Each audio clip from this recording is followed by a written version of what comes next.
Tales of Wells Fargo, starring Dale Robertson, usually seen at this time, will not be seen tonight so that we may bring you the following special program. Word Balloon is brought to you by the League of Word Balloon Listeners.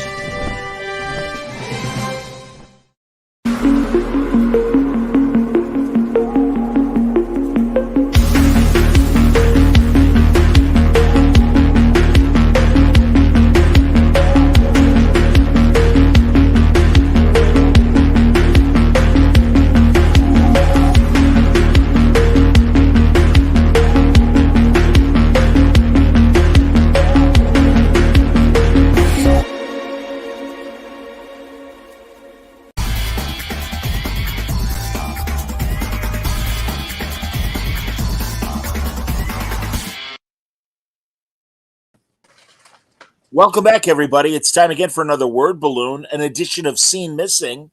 And really happy to have the guys back. It's Gabriel Hartman and Ian Brill. And this is going to be interesting because I think the stories about what we're going to talk about tonight are more interesting than the film itself. But there's a lot of interesting little wrinkles to this 1970s film, Convoy. I did not realize this was directed by Sam Peckinpah, Gabe. I did. I mean, I knew that it was, and I knew that, but it was one that I never got around to. Probably because everybody said it was terrible. Guys, not to start things on a bad note, I thought we were going to talk about Bert Convy. I actually have a whole notebook. Convy. I thought you had his autobiography. Sorry about that, Ian. Like and you can save that for the whatever fucking the Hero at Large episode. Hero at Large, indeed. Yes. Well done, Ian. Very good. Yes, I have a whole notebook on Convy. One of his better roles, and also a forgotten one-season show that was on the NBC Mystery Wheel with Mildred Natwick and Helen Hayes. The Snoop Sisters. Yeah, I've never seen this. I've heard of it. Yeah, there's 4 episodes on YouTube you can find. Go ahead. But didn't he host stuff it was game show host. In the 80s, right? Isn't he? Win, Lose, or Draw. He co-created with Burt Reynolds. Tattletales, one of my favorite 70s shows with Hollywood couples and everything. Very great show on Buzzer. Everybody. We can just table this whole Convoy thing, and you guys can just enlighten me on the career of Bert Convy. I'll ask questions. You guys can fill in the answers. I don't know. What do you think? It might be way with Peckinpah because I'm excited for this talk, but as I've told you guys, I have not seen a lot of Peckinpah. So far, it's been Convoy, episodes of The Rifleman, and Julian Lennon's video for Velat. So I guess you could say when it comes to Peckinpah, I've a lot to catch up on. I didn't get that, but what do we? Can I go back to my old computer, guys? We should start with what was the inspiration. Yeah. And first of all, that was the CB craze, everybody. And, I was saying to a friend, because he's like, why are you talking about Convoy? And I'm like, well, again, lots of great stories. But I would say that in its own way, Citizens Band Radio, it started as a way that obviously truckers talk to each other. But then the FCC lifted the license restriction. Anybody could get a CB. And I know members of my family had CBs. You guys, it's a bit before your time, but I don't know if your mom, Gabe, was a good buddy. No, but that would have been awesome. But no. I mean, I think it is a little bit before my time, although I do have real clear memories of all that stuff. I was a little kid in the late 70s and early 80s. So that was all still in the culture, in reruns of stuff. And also just the trucking ethos was in the air still, because I definitely remember being like 5 years old and somebody asking me what I wanted to be when I grew up. And I said that I wanted to be an artist and a trucker. So it was, this was in my consciousness. And and I honestly, I might get back to that, the show business is not going great at the moment. So we'll see. But Yeah, no, I mean, I don't, Ian. Do you know of this world of the Well, CB and everything? I do know of it because one of my favorite directors, as if I could talk about another film during this podcast about a film, Jonathan Demme, an early film of his, Citizen Band, which isn't about truckers. It's about just people in a town with Citizen Band with stars Paul Le Mat from American Graffiti, as well as More American Graffiti, which is written by the writer of Convoy, which so kind of takes it full circle. That's a great, well, it's a pretty good early Demme. I mean, it's still early for him, but there's still good stuff in it. He's so great at like working with actors and characterization. So that's a very good portrait of that time. So it's got a few names, but I think Citizens Band is what it's mostly called, is what you can probably find it on. Yeah. DVD or whatever.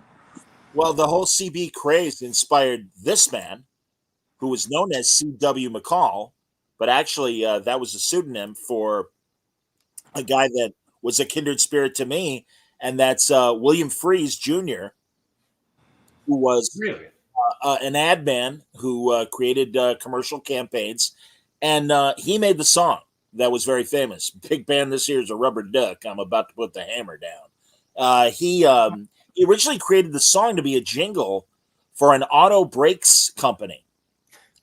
And I don't know exactly how it became its own song and thing, but it was a massive hit. It was not only on top of the country charts, it was on top of the pop charts as well. And looks like we got us a top 40 hit. So, John, do you have fond feelings about this song? Do you remember this song? This is a absolutely terrible song, John. Like, yes. It's difficult to get through it, honestly. No, you're right. And what's sad is, I believe the movie version of the song has a couple extra lines. Yes, like we needed more lines, and we needed the Convoy opus and the story of Rubber Duck and Pigpen to be extended, but it was. And also, you got to understand. Me TV radio. Just like Me TV television. I don't know what cities everybody is that's watching or listening, but it's a big deal here in Chicago. And one of the things I love about it is it plays everything that was in the top 40. Whether it was literally, I grabbed a big gulp to enjoy while we're talking. Tony Bennett's I Left My Heart in San Francisco was playing on Me TV radio because it was a top 40 hit. And so I heard Convoy last weekend. And I'm like, oh my God, I have not heard this song, thankfully, in more than 40 years, if whenever. But I'm like, let me read what was the deal with this song? Like, what was the thing? So I went to the greatest source in the world, of course, Wikipedia. No. But it really did lead me to, oh my God, I didn't realize. I remember the movie. I didn't remember that Sam Peckinpah directed it, which is insane. And again, I remember seeing C.W. McCall on like Solid Gold and American Bandstand. Had no idea that it was a guy, an ad man, an LA ad man playing a cowboy. Wasn't really a cowboy, wasn't really a trucker. But I'm like, oh my God, there's like a lot of different layers to this onion. And I started peeling. I'm like, this is a really interesting story about a not great movie. And again, we kind of specialize, as we have with Skidoo and some of the others that we've talked about. And that's why I'm like, let's talk about this for a minute. This is an interesting cultural moment. Yeah, it's an interesting portrait because speaking of all those songs from the 70s, for some reason, and I don't mind it, I quite am fond of it, story songs were a big deal in the 70s, late 60s, and then I guess because they're stories, adapting them into movies and TV became a thing. Harper Valley PTA, I think, was one. Did they do Nice Went Down in Georgia? Or was that? Well, it's a story song. But that was never adapted, was it? Yes, it was. It was. They made a Lights Went Out in Georgia movie. Yes, they did. Yes, they did. And of course, Vicki Lawrence's only top 40 hit. Yeah. Back in the day, before pre-Mama's Family, of course. Sure. Gore Vidal, right out of the box, has a couple observations, and I'm glad he's joined. Gore Vidal. Is this being played in Writer Heaven? I believe, much like C.W. McCall, this is a pseudonym. Living in Texas in the 70s, our neighbor would take us to see any film that played at a drive-in theater. It didn't matter if it was rated R. saw Convoy at that drive-in. Fantastic film. And he says The Bandit, meaning, of course, of Burt Reynolds, and Rubber Duck were childhood heroes for many of us. Maybe the last era that had fun with law enforcement, and the good guys were the bandits. Absolutely, man. And again, this was coming off the heels of Hal Needham and Burt Reynolds and Sally Field and Smokey and the Bandit. Right. But I think that this actual movie, is a strange combination of those things, because it's not. I mean, it is a Sam Peckinpah movie, even though to the extent that it is. I mean, he was he directed the movie. It was ultimately taken away from him and edited. I don't think that Sam Peckinpah had any interest in all this cultural stuff that we're talking about, right? And I don't think that it hits the stuff that you would think it would hit as hard as it would, given the fact that it's based on the novelty song, because it seemed like he didn't give a fuck about any of that. Right. and a lot of that just kind of, I think this movie made a lot of money. It did connect with people, and even though I don't think anybody really makes the argument that it's great, but unlike a giant failure like Skidoo that we've talked about, this is a movie that's made by what we think of as an auteur director, even though he was on the downslope. And then about a novelty song that was, had this kind of cultural moment and was very successful. And then I watched this documentary about it from the early 2000s that talked to a lot of people involved, and every person involved in it talked about how bad this movie was, how bad the experience was. I've never watched a behind the scenes thing before where everyone involved shat on the movie they're talking about. Well, Ian, you're kind of the most virgin of all of us in terms of this movie. So you know what I mean? I mean, as you said, not a big Peckinpah watcher, kind of, certainly from a generational standpoint, removed from the CB craze. Did you know about the song as well as the movie? I did know about the song because of I was probably the last generation who remembers those KTEL record ads that would, I think there was one that was just 70s songs, and they would play. There would be these ads for compilation albums that had a certain theme. One would be songs from the 70s, and I remember this was one of them. And so I knew it from that, and I think I knew some of the trucker craze from references in The Simpsons. And so I knew it from there. But my feelings on it, I want to actually leads me to a question that Gabe, did it come up during that documentary? Was this made after Smokey and the Bandit? Because it comes out a year later. Yes, so I don't know. It was. Okay. They refer to Smokey and the Bandit in the context of how the movie is cut, particularly because it was Sam Peckinpah is making an art movie out of it. He's making his semi ballet of violence type movie out of it, and they took it away to try to kind of rework it into something more like Smokey and the Bandit that would be more popular. I mean, and I guess money wise they were right, because it worked, but I sure would rather see. I bet that the Sam Peckinpah version isn't that good either, but it would be a lot more interesting to see that in comparison. But there's audio in that. Sam Peckinpah died in 1984 at 59, he drank himself to death, and which is part of the reason this movie doesn't work so well, and that and cocaine. But when there's audio of him, and when he's talking about them taking the movie away from him, he's like, they wanted to make it Smokey and the Bear, and I didn't particularly want to make it Smokey and the Bear. He doesn't even have he's not even paying enough attention to remember what that movie is called. He's confusing it with Smokey the Bear of the national parks. Well, and the CB lingo referring to cops as bears probably as well. Although, sure. But honestly, he's just it's he just doesn't care enough about any of that shit. He's about.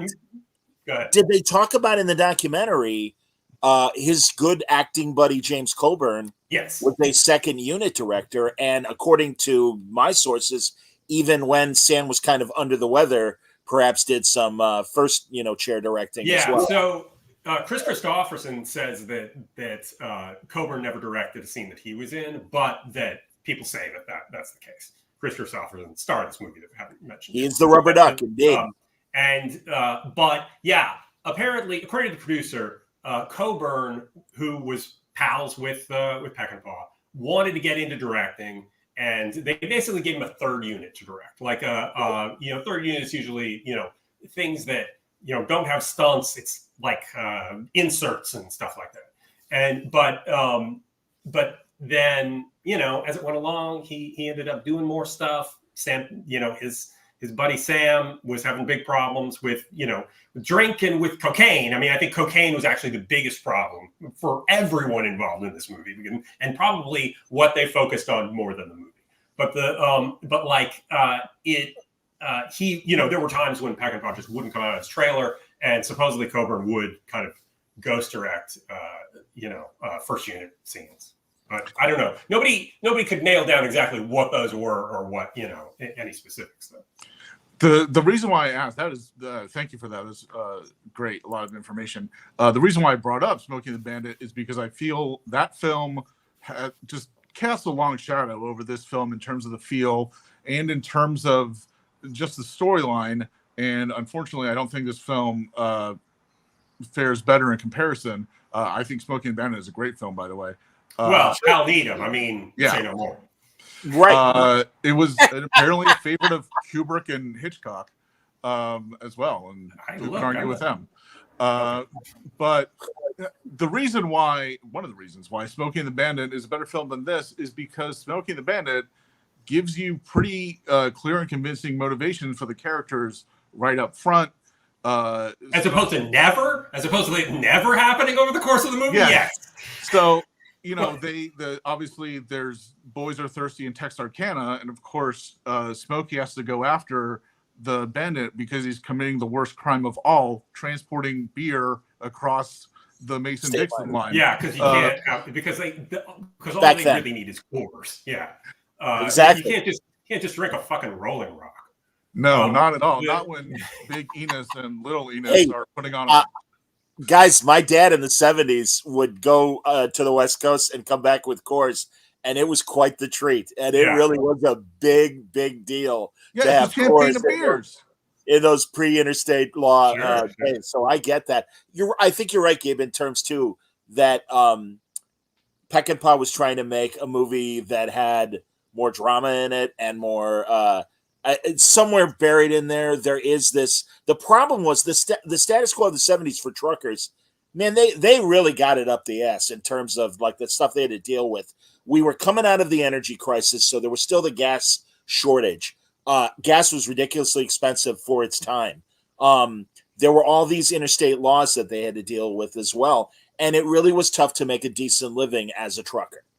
And I think that all that stuff is sort of not really dealt with particularly in the movie. Comes up like it kind of is, but it doesn't. Well, it feels like it's under there, and it's kind of just being dismissed by people who aren't that interested in it. I mean, I guess Peckinpah. Well, and also Seymour Cassell's character as the governor is, I think, trying to seize on this to.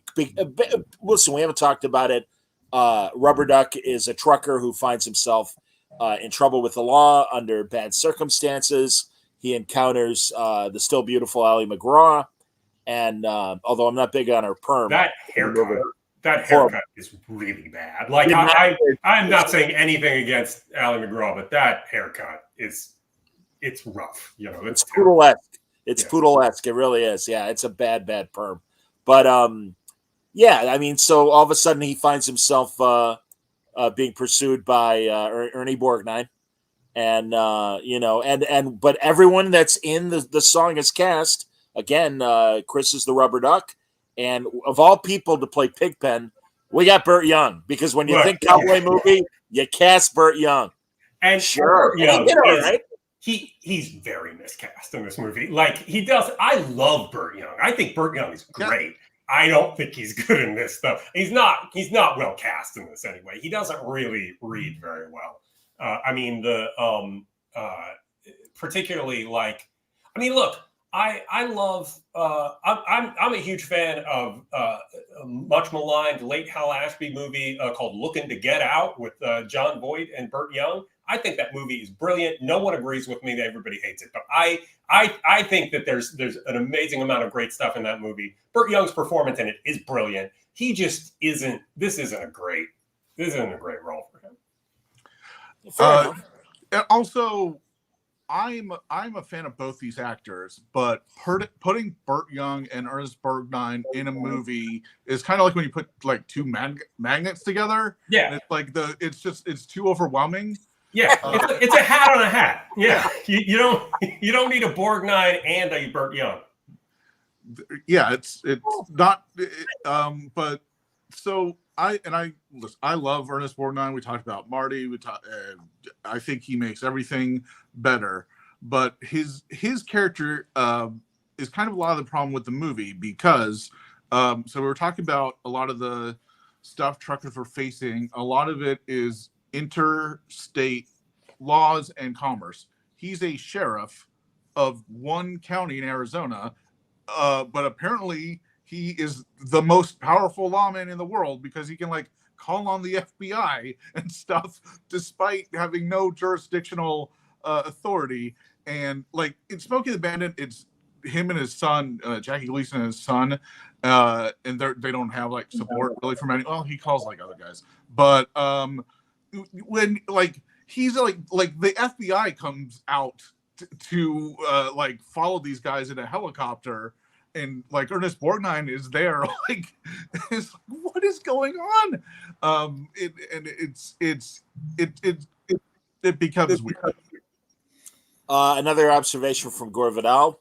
I enjoyed the film's energy, underdog themes, and Christopherson's presence. Since I always liked his acting and music, he's also a fellow Texan. Yeah, you know, in other films, I mean, I do think Christopherson is a decent actor for being a singer-songwriter and stuff. Yeah. I think he can be good. I generally like him, you know, in stuff. I don't think he's doing a bad job here. I think that the part is just nothing, you know. I mean, it's what you're talking about, Gore Vidal, is the big themes of it are there, and it's not like they're not. It's just that it doesn't have like looking at it now, watching it for the first time now, you know, not growing up with it, it looks like he's just struggling to find some meat on the bone in this part and something to do with it. He basically drives a truck and looks stoic. That's all he does the whole time, you know. And I mean, he talked about this in the documentary too. Just the fact that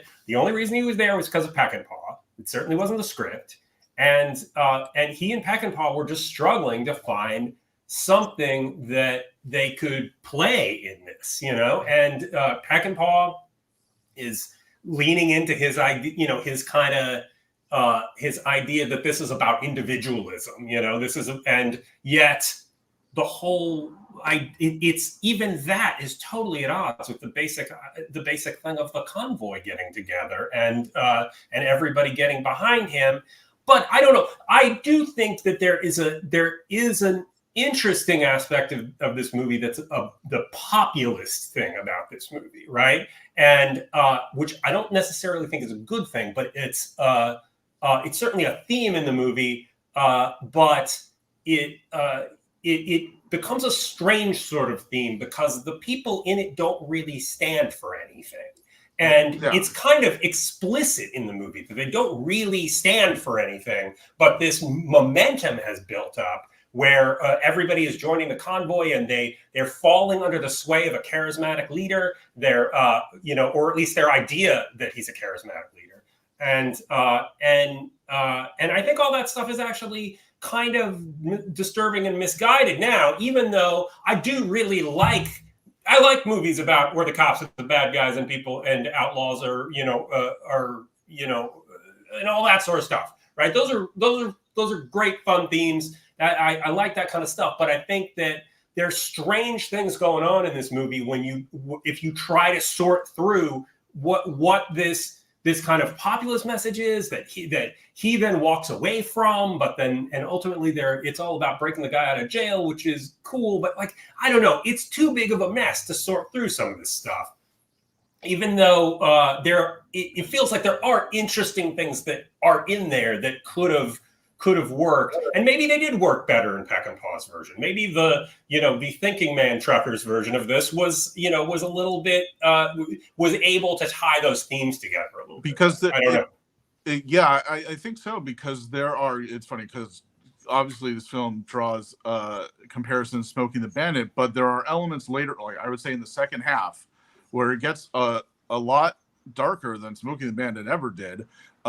In two of the more effective elements of the film, one is Seymour Cassell's character, who is a governor, but who is trying to align himself with the convoy, but is clearly doing so in a move of political Machiavellian, which I think is an interesting angle. I agree. Yeah. I agree. I think there are multiple interesting things in it. They just never gel or drawn faster. And then there is something that is rarely touched on, I think, in films at this time, which is police brutality, and including police brutality against black men. Franklin Ajay is in this movie, early like Comedy Store stand-up comic, who moved to Australia. He interesting guy overall, and then he goes off to see his son is born, and the next time you see him, like he's in a jail, and he's like beat to shit, and like all these guys, the rest of the convoy hear about it, and you're like, nothing in Smokey and the Bandit gets this deep, and nothing kind of prepares you for how deep and brutal something like this would be in this movie. But I'm like, there's a more interesting movie that this would not feel so jarring. Like it would. Yeah, absolutely. And I do think that a lot of that is the fact that this movie was Sam Peckinpah had a first cut with his regular editor, and it was long and it was artsy, or that's what the producer claims. And so they just fired him. Apparently, director Robert Aldrich was the head of the DGA at the time, and he kind of rebuked them for this, but ultimately gave in, and they fired Peckinpah. They brought in this editor Graham Clifford, who he cut images for Robert Altman. He cut maybe Don't Look Down, like Nicholas Roeg movies, and he also directed an episode of Twin Peaks. So he came in and basically just started from scratch again and rebuilt the entire movie. And I think that there are big sequences in here where it's like, if you approach this movie from the point of view of this is a Smokey and the Bandit type of movie, you're going to see that in there. If you approach it from the point of view of it being a Peckinpah movie, it looks like the parts that are Smokey and the Bandit are grafted on, not necessarily grafted on, but repurposed stuff particularly the cornball score really plays up. That those really almost Dukes of Hazzard level elements of the movie, right? 100%. This is one of the precursors to. Yeah, and I think that I think that you can look at this movie if and particularly, and I'm just looking at it differently in a way just because of being more familiar with Peckinpah, where I'm seeing stuff that feels Peckinpah and I'm seeing stuff that absolutely does not. And partly that's probably because he was a drunk and he was not in control of things anymore, and partly it's because they recut the movie. But there scenes like the early fight scene in a cafe, right? Yes. That's even though they claim that the editor took it and recut everything from from the start again, that has not only a feel of Peckinpah stuff with the slow motion, overcrank camera, that sort of stuff, but the way that particularly the way that it's intercut with stuff that's shot at speed, right? Like that feels very Sam Peckinpah. Agreed. And apparently this was like the first big run in he had with the producers, because it was scheduled for a day and a half and he took a week to shoot. It looks right? like more than and like just kept shooting shit for this thing, right? And but like I can feel the Peckinpah in there. I can also feel the Peckinpah in there are like nuanced little character moments throughout this that that you would in other hands would be very different. There's a scene where it's Chris Christopherson's birthday, and this woman ties a bow around her breast and gets in his truck, and he's supposed to open it, and it's the corniest written thing, but there's a genuine kind of anxiety and human quality to their interaction that is the opposite of what even a genius like Hal Needham could do. You know what I mean? There's a human level to moments in the movie that I think is very different from something you'd get out of You're Smoking in the Bandits. To be honest, I think Borgnine was playing to the Peckinpah-esque or what-ish vibe, and he was doing a serious Peckinpah movie surrounded by although he also has that moment where he's he's got he's chained to the stool and tries to shoot it, and then she just takes the top off, and it's a goofy gag. According to Ernest Borgnine, he came up with that gag, and Peckinpah was like, great, let's do it, that was one of the coherent stories that Ernest Borgnine told in this documentary. Not all of them were. He's honestly, man, that guy was, and as he got older, he got crazier. Absolutely. He lived this movie. There's a whole documentary of him and his Winnebago going around America. Oh, really? See it on YouTube and lots of clips of it. He goes to a trucker's rest stop, shakes hands. That's mostly what he does in the movie. He was on the Comic-Con circuit, and we missed him by that much as far as him being at Terrificon because he sadly passed away. But when he was on SNL and he did the "What's Up with That" segment, that's right. Yeah. And he's just sitting there. They never talk to him or anything. He's just one of those 3 celebrity panels, and he is having the best time just sitting there, and this comedy surrounding him, and he's just great. It's just, I mean, I'm sorry, I'm a Quint McHale fan. Oh, I think he's great. No, I'm not knocking him at all. I think he's great. No, and again, worthy of Marty and everything, and it's like I said, Gabe. He was in Wild Bunch, of course, wasn't he? Yeah, he's in Wild Bunch, and that's what I mean. A lot of Peckinpah act. I mean, Chris Christopherson is in Pat Garrett and Billy the Kid. Ali McGraw is in The Getaway. These are Peckinpah people who are coming to this because they want to be in another Sam Peckinpah movie. Exactly, and that's truly what I think they all signed up for. And then, again, I don't know when they got the script, and it's like, oh, all right. Well, you know what, though? I'll bet. I mean, there's a and I agree, Gord Vidal, Borgnine is great in Bad Day at Black Rock. I have a Bad Day at Black Rock 1 sheet over here, but you can't see it. I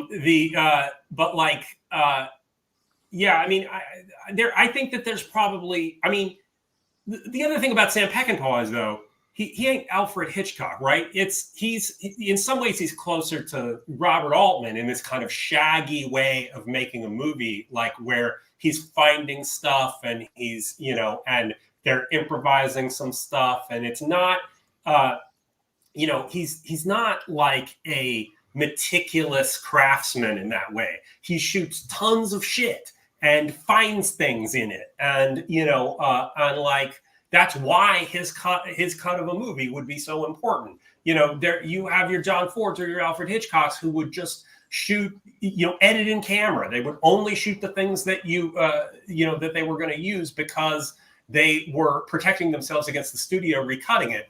But you can't do that with Sam Peckinpah or Robert Altman or somebody. They're going to shoot 1 billion feet of film, and then it's the editing that kind of makes the movie in so many ways. We're going to get to also first of all, the soundtrack. Yes, we have the hit Convoy, but this thing is loaded with country hits. Lucille by Kenny Rogers. Don't It Make My Brown Eyes Blue, Crystal Gale. Okie from Muskogee. That's playing in the chair. Merle Haggard. Right? Merle Haggard, yeah.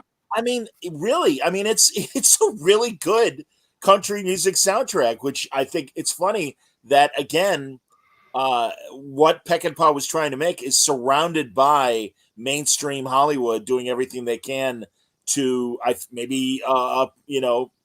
upgrade this movie. I don't know. It's ironic that it's his biggest mainstream hit and it made the most money, but also because he took his time with it as well, it went over budget, so maybe it didn't make the profit that the studio was hoping for. And this is the second to last movie. It took a couple of years after this to make Osterman Weekend. Yeah, and but there, I mean, this period of the real Peckinpah, greatness is through the 60s and early 70s, and then we go downhill. Sure. I mean, the previous movie to this, the Getaway. No, it's the one with James Caan and ninjas and shit. Like, is that Hide in Plain Sight? No. I should have it in front of me, but it's ridiculous. It's like a terrible, terrible movie.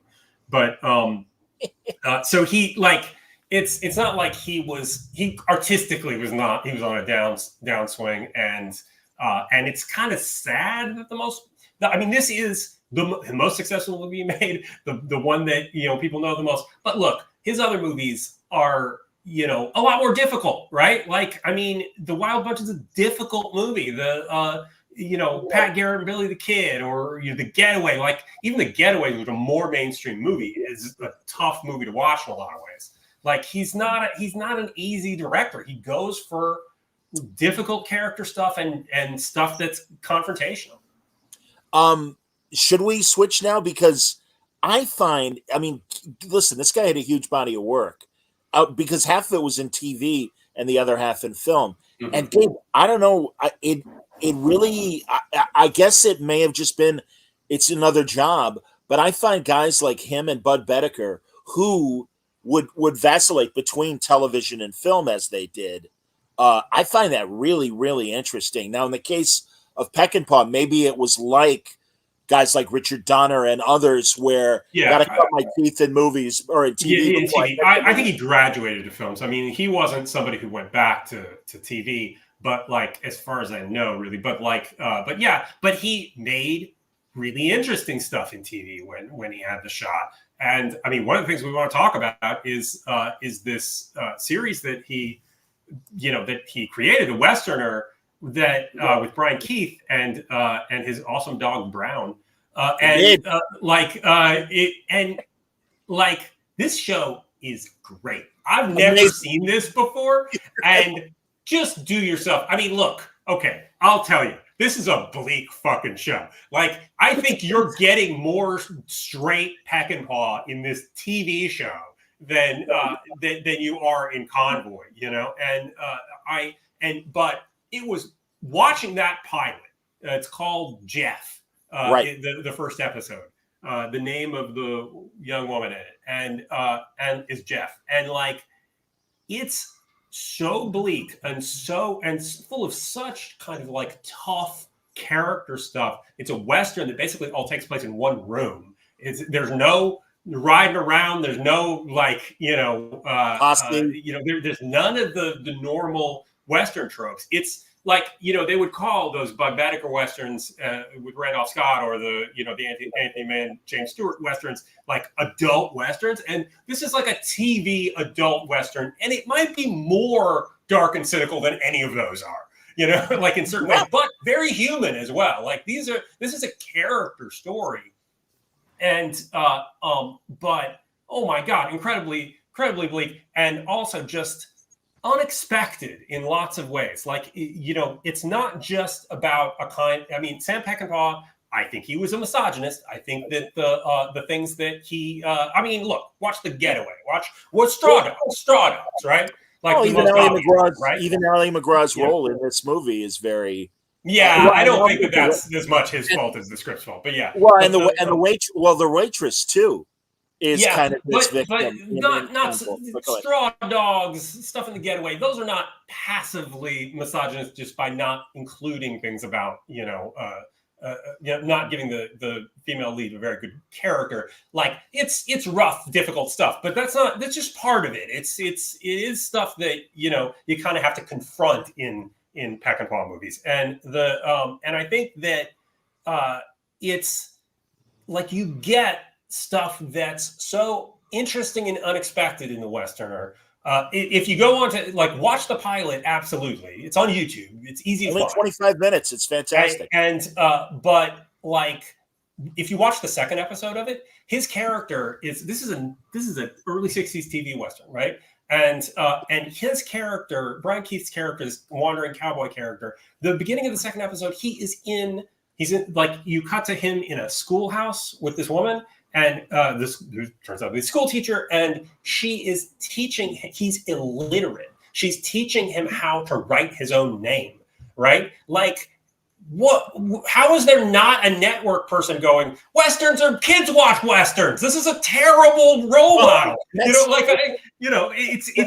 it's so good. It's so unexpected. And so it's of the time of the period. And I can't praise this show enough. I think it's really fascinating. I agree. And there were network people saying, what the hell are you doing? Because it only lasted 13 episodes in a world where Bonanza had 50 episodes a season or something. Exactly. And also, again, this is part of that. I'm so glad that there are cable channels that run all the old Western TV shows of the 50s and 60s, because there was just a ton of them. And they really, if you really sit down and pick through the good ones, like the Virginian and Rawhide and certainly Maverick, and I would put the Westerner there. I mean, there's really interesting different shades of what you can do. And I mean, as you said, Peckinpah, he created this show. He wrote, I believe, 5 of the 13 episodes, or co-wrote them. But also prior to that, he came up with the basis for The Rifleman in a movie that they then adapted into the Chuck Connors TV show. He wrote several episodes of Gunsmoke. What else, Ian? Do you know? I just know Rifleman because there's a channel on Pluto that just plays The Rifleman, and that is a great show. That is a great. Yeah, it is. Oh, absolutely. Yeah. I mean, the thing with the Western, particularly that pilot, my girlfriend and I watched it together, and and we'd been watching some Bonanza because the Bananas for Bonanza podcast, and at the end of that, I was like, those guys from Bonanza wouldn't last 5 minutes in this world. It's such it's also a TV Western, but couldn't be more different. It's a very violent show in the best, I think, the most enjoyable dark character-based show that deals with dark stuff about human beings that is very surprising for the TV of that time. Gord Vidal makes the point that that Family Affair lasted several years. Of course, he was Uncle Bill on Family Affair. Yeah, and again, did Sam Peckinpah make Family Affair? I can't remember. How you doing, French? We beat the hell out of you because these eggs suck. But there, and it's totally a guilty pleasure. One of Kenny Rogers' Gambler miniseries, I think it was the 4th one, and I want to say it's called The Luck of the Draw. It is peppered with old TV Western heroes. David Carradine is in it, playing Kane from Kung Fu, and Jack Kelly is there as Bart Maverick, and even Claude Akins plays Teddy Roosevelt. And but there's this scene with Brian Keith, and I'm like, well, yeah, Brian Keith made a lot of movie westerns. I totally did not know about the Westerner, and you can almost see that as a coda, his little scene that Dave from the Westerner kind of makes it, and kind of because his whole reason, he's a wandering cowboy. He's trying to scrape up enough money so that he and his dog Brown can have a little ranch, and he can just relax, and he can't wander anymore. And it really is kind of this. I think of it now as, like I said, kind of a nice end cap to the Westerner in a lot of ways, and it's a cute little scene. And he even has a dog in it. It's obviously 30 years after Brown, so I'm sure it's not still Brown. Brown went on to a farm and had a great life, I'm sure. But no, it's really it is so worth watching, everybody. I'm really close to I want to do a podcast about the Westerner. It's so say the word. Say the word. God. Yeah. And I think we're doing it right now. But it would only be 13 episodes, and each one of those would be paired with a Sam Peckinpah feature. But anyway. Well, then what's the other Western that we talked about during the Outer Limits podcast? I'm not sure. Jeez, I don't remember, Ian. I really don't remember. It was also it was the guy from 2001. No, what's Gary Lockwood? Gary Lockwood, right? Yeah. I don't know. Gary Lockwood was in The Lieutenant, the Army show. That was a modern military show. Yeah. I don't know. Which, by the way, that's another great show and forgotten gem. And also, to keep it in the Western genre, of course, prior to both of those shows, Gene Roddenberry wrote a lot of Have Gun Will Travels. And maybe was it that show, Ian? Maybe? I don't know. No, it was it about a rodeo something? Oh shit! No, that's Stony Burke, like that. Yeah. Because that's the one that Leslie Stevens, who co-created. That's right. Limits. Yeah, that's right. I forgot about Stony Burke. Yes. Right. I didn't get, but I should have been on top of that. And actually, I watched the first season of Have Gun Will Travel recently too. It's you can get it on demand on Pluto, and that's a great show. Pluto is keeping all those shows alive. Hey, honestly, all of those streamers that are free with commercials. Yeah. Listen, if you're an old TV nerd, and also pretty much every other genre, because you could find great documentaries, you could find great, kung fu movies. I mean, pretty much Italian spaghetti westerns, Italian crime movies. It's all on these Pluto and Tubi and all these other free streamers with commercials. I say seek them out. I didn't know. I was talking to Mike Norton at the end of last week, and somebody in the chat, because we were talking about Bigfoot and Wild Boy, a terrible 70s Saturday morning show. And somebody goes, all those Sid and Marty Krofft live action shows are on Tubi.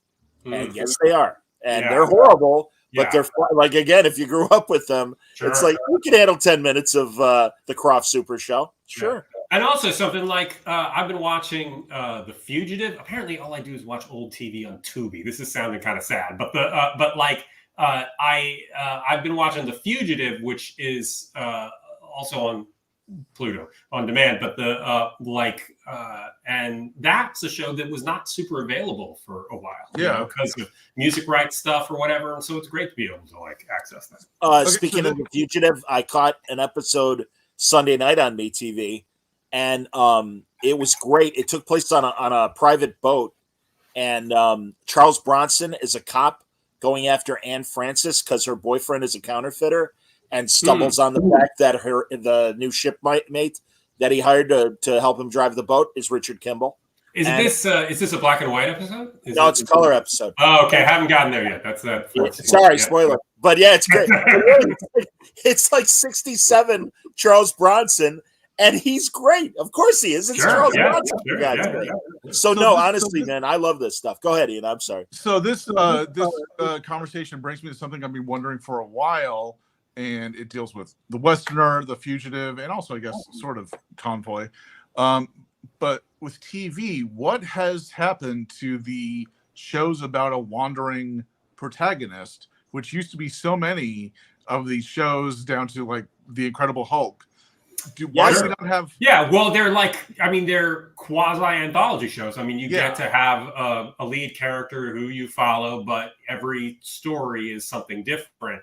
I like it a lot. I mean, I do. It's something that, when you watch now, it feels fresh, even though, 20-something years ago, I just wanted things to be more serialized, and I wanted stuff, whatever, and to be able to invest in stuff more. Now I'm sick of it. Now I like it when somebody when it's just and then they show up someplace else and there's a different story. I so agree. I can't agree more, because truly I've had this argument with other friends and well, that's old fashioned TV. And I'm like, no, that's TV.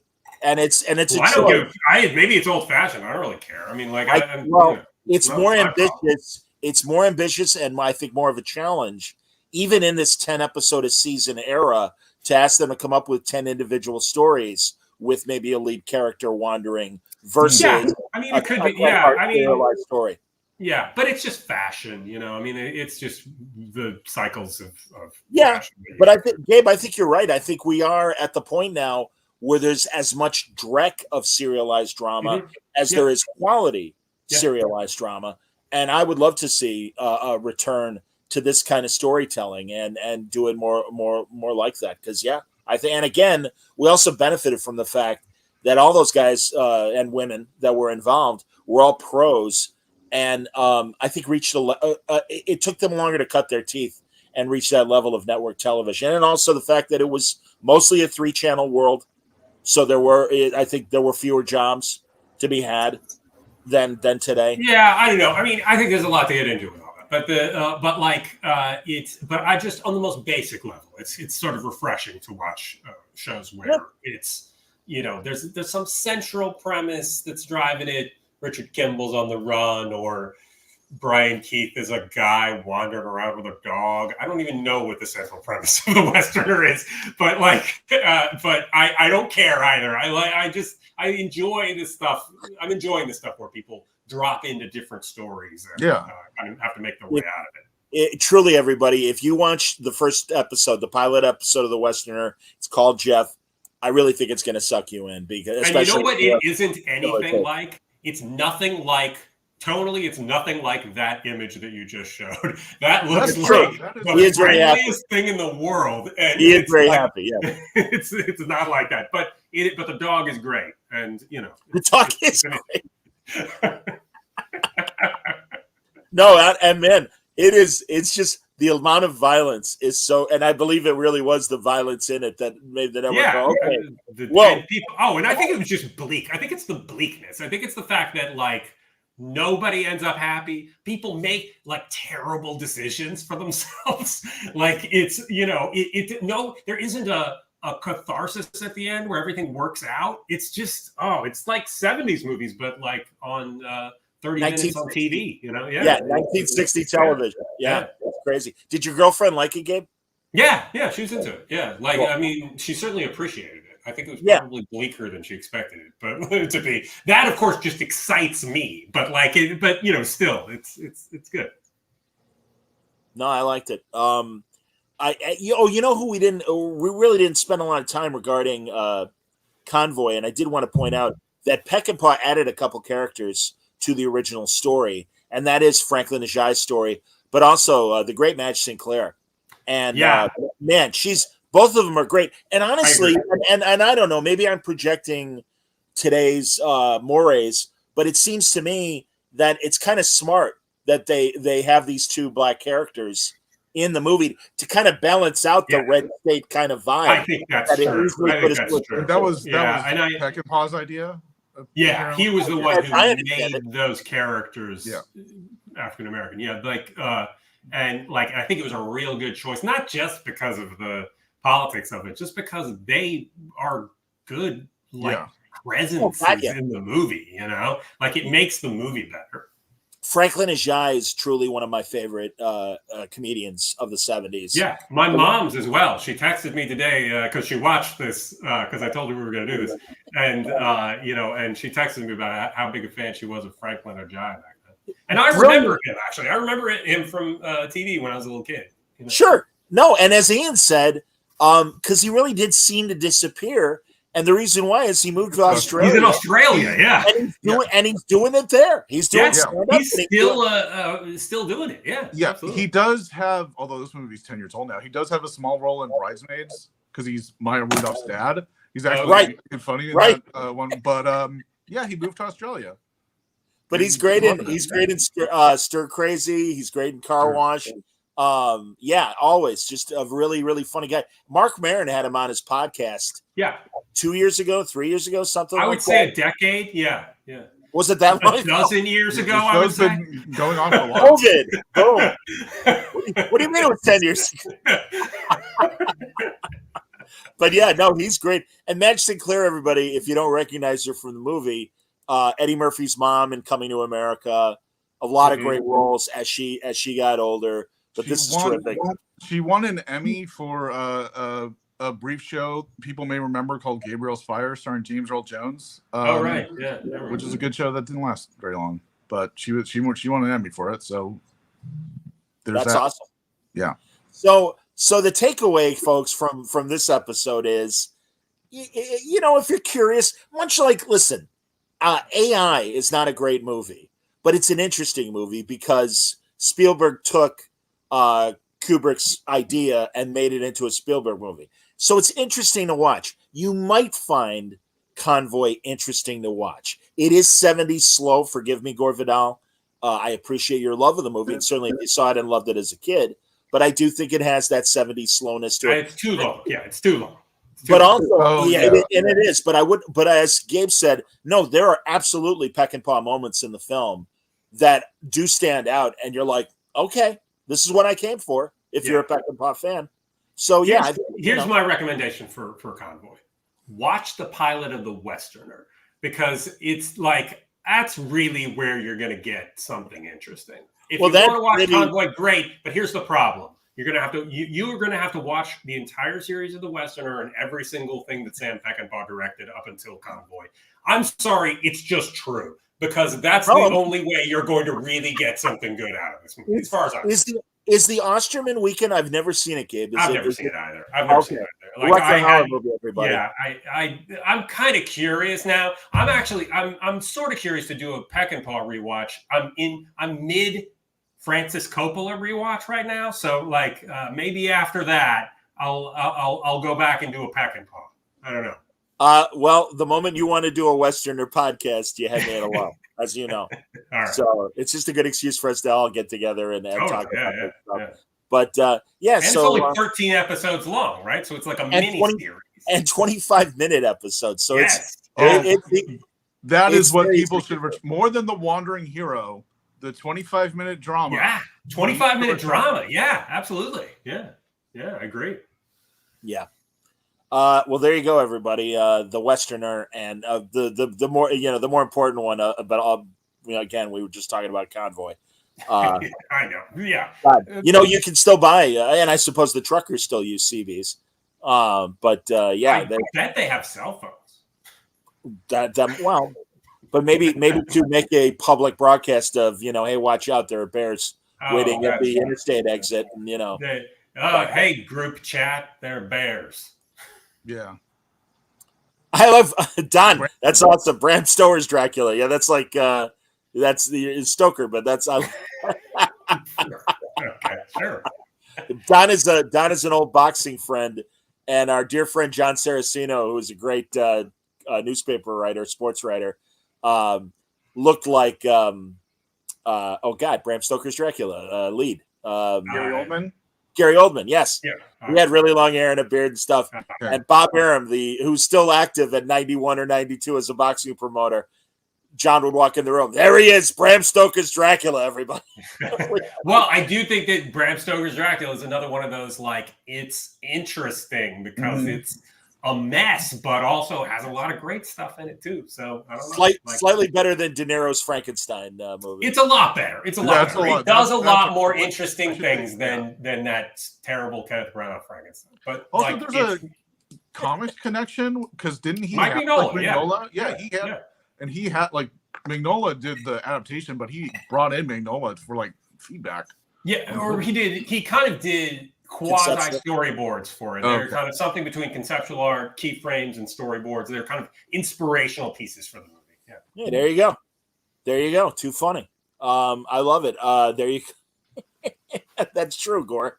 Gary Oldman, Dracula, Sid Vicious, Churchill, Commissioner Gordon, Beethoven. He's done it all. Yeah, Mank. He's banked it up. Mank is a fantastic portrait. Look, we won't hold Mank against him. Absolutely. That's exactly right. No, this is great, everybody. Thanks. Watch The Westerner. It's on YouTube. Only 13 episodes. Brian Keith, very gritty. You'll have a new appreciation. Just educate yourself ahead of our podcast. Yes, coming soon. Totally worth it. Absolutely, man. This was great, guys, as always. I'm so glad, because truly, this happened so fast. Like I said, I heard the song. I read about the song in the movie, and I'm like, oh, this is so a scene missing subject. We got to talk about this. And we did. So I hope you enjoyed it. Thanks a lot for watching. Tomorrow night, I'm going to have Brian Azzarello on talking about another Western, a brand new Western that he's done with Eduardo Riso for that distillery comic imprint. And it's really, first issue came out this week. It's fantastic. If you like Westerns, I highly recommend it. So check that out. Until next time, everybody stay safe, stay happy, stay healthy.